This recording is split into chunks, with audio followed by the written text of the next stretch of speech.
Sir, আমার নাম বিশ্বজিৎ সরকার। আমি একজন সরকারি কন্ট্রাক্টর। আমার সাথে আছে বিক্রম ঘোষ, সেও আমার সহকর্মী, এবং অভিষেক কর। আমি প্রফেসর ডক্টর মানিক স্যারের কাছে এবং আমার এলাকার বিধায়কের কাছে আমার করজোড়ে নিবেদন, আজকেই আমাদের যে একটা ঘটনা হয়েছে, ঘটনাটা বিস্তারিত বলছি। যে আমরা এসপি অফিস থেকে একটা রিসিপ্ট পেয়েছি, তারপর এসডিপিও স্যারের অফিস থেকে এসডিপিও স্যারের সাথেও কথা হয়েছে, একটা রিসিপ্ট পেয়েছি, কিন্তু বুজ্জননগর থানা থেকে আমাদের কোনো রিসিপ্ট কপি দেওয়া হয়নি। আমরা কেসগুলোও এখন পর্যন্ত আজ 3 দিন চলছে, এখন পর্যন্ত আমরা কিছু সাড়া পাইনি। তো আমি মাননীয় বিধায়ক এবং ডক্টর মানিক স্যারের কাছে করজোড়ে নিবেদন এবং সংবাদ মাধ্যমের আমার নিরুপায় হয়ে আমরা বলছি যে আমাদেরকে একটা সুষ্ঠু বিচার দেওয়ার জন্য। সমস্যাটা হয়েছে কি, গত পরশুদিন 19 তারিখ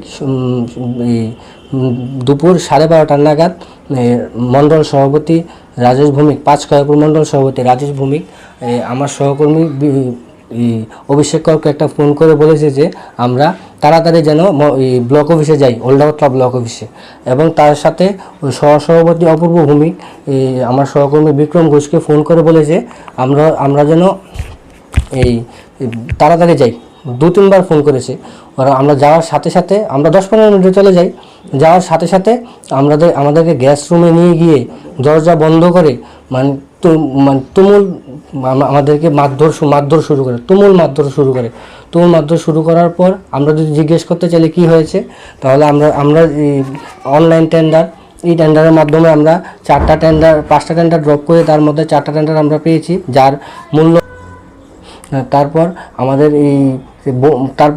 আমরা যদি অস্বীকার করি যে আমরা এই টেন্ডারগুলো তুলব না বা এরকম আমরা বললে আমাদেরকে বন্দুক দেখায়, তারপর ধারালো অস্ত্র দেখিয়ে আমরা তো ওই সময় আমরা প্রাণের ভয়ে ওরা যা বলে তাই আমরা রাজি হয়ে ওখান থেকে প্রাণ বাঁচিয়ে ফিরে আসার পর আমরা এই এসপি স্যারের অফিসে যাই, এসডিপিও স্যারের সাথে দেখা করি এবং বুজ্জননগর থেকে আমাদের এখন পর্যন্ত কোনো সাড়া পাইনি আমরা।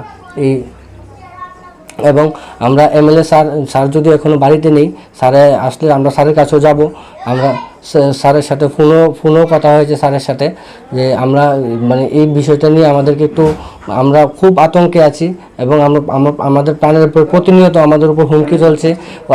এই বিষয়টাও বলা হয়েছে যে যদি আমরা কেসটা না তুলি তাহলে আমাদের বাড়িতে পুলিশ নিয়ে আসবে।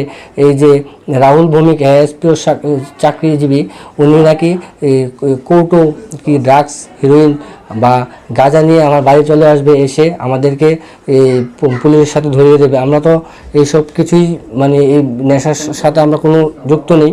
যদিও আমরা এই পুরো ঘটনাটাকে মিলিয়ে আমি প্রফেসর ডক্টর মানিক সাহা এবং আমাদের এলাকার বিধায়ক শ্রী রতন চক্রবর্তীর কাছে করজোড়ে নিবেদন আমাদেরকে প্রাণ ভিক্ষা দেওয়ার জন্য, এবং সংবাদ মাধ্যমের কাছে আমরা নিরুপায় হয়ে আজ এই দ্বারস্থ হয়েছি।